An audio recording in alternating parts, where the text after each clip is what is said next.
makadawat ta ba, but kanag yung kanang itong the joy of giving. So mo ni nami diri in behalf sa Mount Moriah, ipabati sa inyo ha ang gugma sa Ginoo sa gamay la, sa kaning simple ra kay naamo ang usa ni pamasko sa inyo ha. So kani mitras kana bitong bag na para items na natin na ni sa simbolo.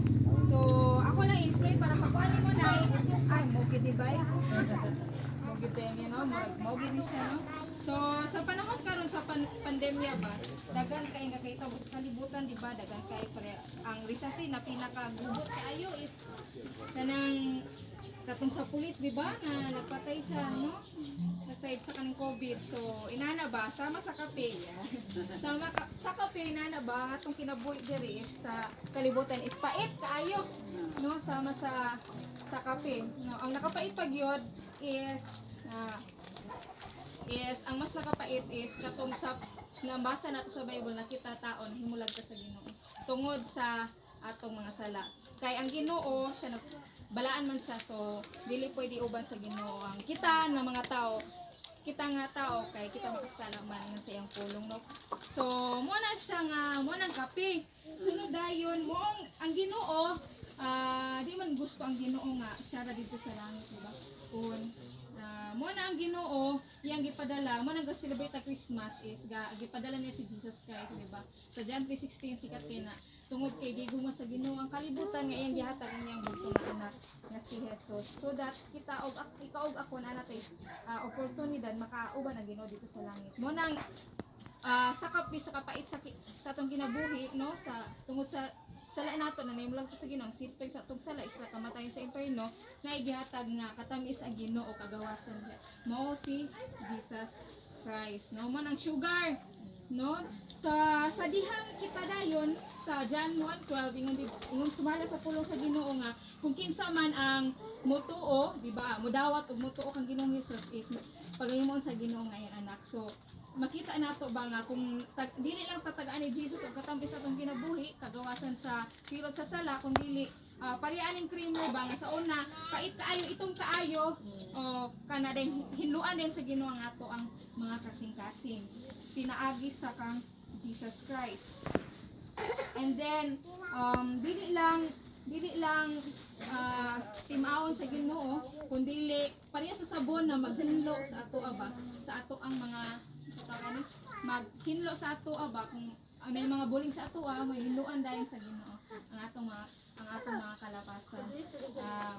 And dili lang nga yang hiluan kundi ni promise po siya sa ang Ginoo nga kung natay Jesus sa atong kasing-kasing ato siyang angkunon sa atong kasing-kasing ang mga karaang butang iyang pangwadon atong mga sala. And ingon pa sa pulong sa Ginoo nga ang mga bag-o ani anak the new thing as come timing kaayo ba nga New Year no, dagan kay tag New Year's resolution pero ang kabaguhan dili gid nato mabag-o atong pagaling pinaagi ra gyud kang Jesus Christ. Ingon ang pulong sa Ginoo tungod kay kung kita atong angkunon og dawaton si Jesus Christ ato ang kasing-kasing no, na mahimo tang parehaning tapos puro kahayag no, magatag og kahayag sa kangit-ngit og mahimo tang asin di ba, kung magluto ta kinanglanon gyud nato na lain sad kay magkaon nga way asin kitab-ang man kaayo mo nang naagi asin para naagi panglasa no, mas mulami ang ato ang giluto. Mo nang kita pod nga nakadawat kag Jesus ato pong i-share para sad sila nasad sila mas mulami ilang pagkinabuhi og naapoy kahayag kay nadawatan man nato ang kahayag, so mo na siyang ato pod na siyang i-share sa uban. Og dili lang ta tungod kay natay Jesus no,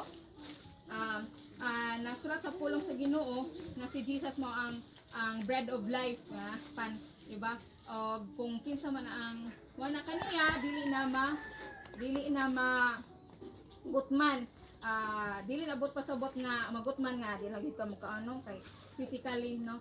Ang bot pasabot diha is kita kay tao gusto ta mukaon tambok gid ta ang gid ta di kita mabuhay na mukaon.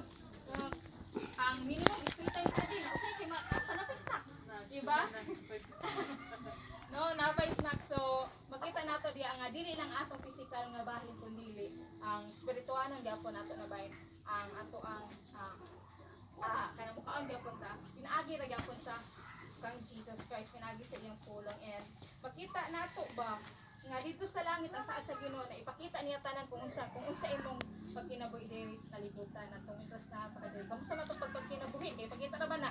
And mitos na apat diri sa kalibutan, makita kung kinsa si Jesus nga naa sa ato. Amo nang naagdala mi og sa amin. Oo.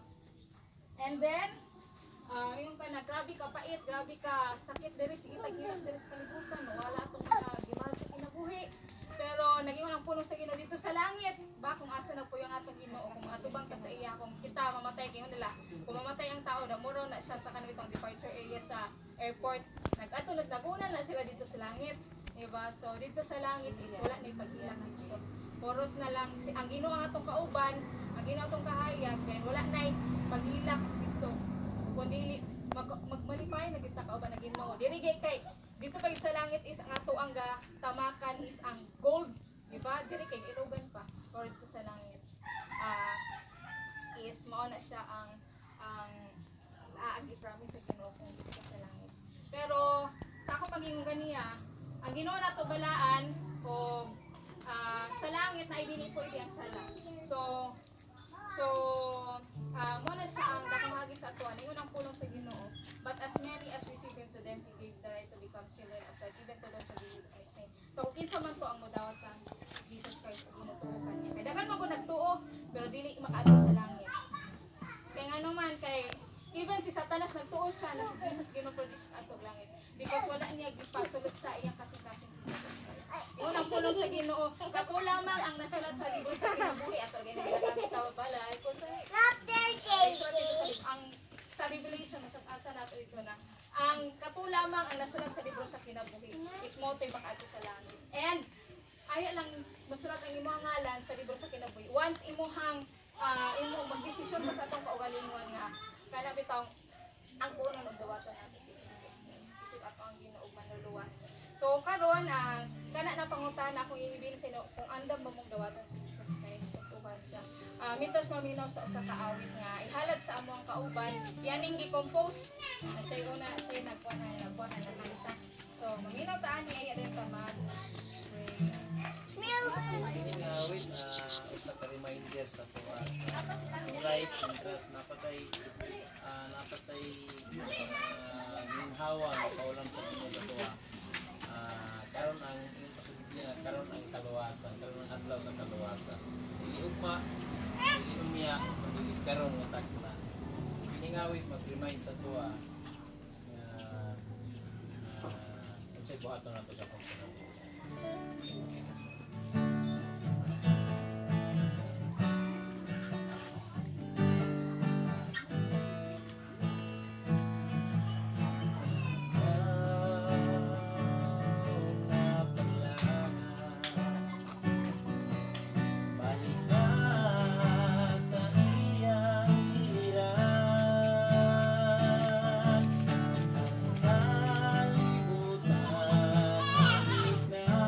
ng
ba na ulay na ang tanan.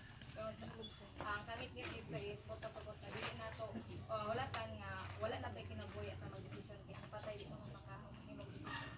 So introspect pa ta magibuhat ta sa desisyon no sa moto ang hagit is andam mo bang dawatin si Jesus Christ ito mo lagi magkuanta ang kaning pagampo dili ni siya ang makaluwas apan ikaw mismo ang Ginoo. So repeat after me lang sa prayer or kung gusto mo na silent lang pwede akon silent or magsunod mo sa ako. So kinasing-kasing man ni kay dito sa may mga abogado dito gud sa langit kun dili kita tagsa-tagsa magatubang sa Ginoo. So mo ni ang amo ang yung ma-share sa inyo mo ni nakaluwasan. Dili ni siya kanuin bang dili maputos dili mai-istorya ra yung mata niya pero mo ni siya ang pinaka nanindot nga basa na gusto ko sa sige ampot ta balaan nga Ginoo nasayra namo na si Ginoong Hesus lamang ang makaluwas ka namo ikan sa sikot sa aming usa karong taknaa kami nagadesisyon nga tuuhan ug dawaton si Ginoong Hesus isip hari Ginoo manluluwas sa among mga kinabuhi. Salamat kaayo sa kaluwasan nga libre diha lang kang Ginoong Hesus. Salamat Ginoo nga si Jesus na karon ang maghari sa among kinabuhi. In Jesus name. Amen. So kung gibuhat ninyo na pag-ampot no, kana siya na decision is pwede nimo palihan nimo nga sa John 1:12 nga but as many as receive him. Sa kung kinsa man ang many pwede nimo palihan sa mga pangalan. So makuha mo na unsa gid atong kasiguruhan nagsulat man na sa pulong sa Ginoo. Kung katong Bible ng Bible, pulong gid siya sa Ginoo. Imo na lang ilisan for example, but as many, ako ang ilisan ang many. Ako pag-ilisan ba katong mga word dito. So but as Claudine received him, ang gi-receive dito si Jesus Christ, even to Claudine who believe in his name, Claudine will become child of God. Tungod kay anak man ta sa Ginoo no, so dili gid tayo papuyo sa silingan kung makatubang ta sa iya, kung dili tayo papuyo sa langit. So congratulations, welcome to the family of God. Dayon we wish You a Merry Christmas. We wish you a Merry Christmas. We wish you a Merry Christmas and a Happy New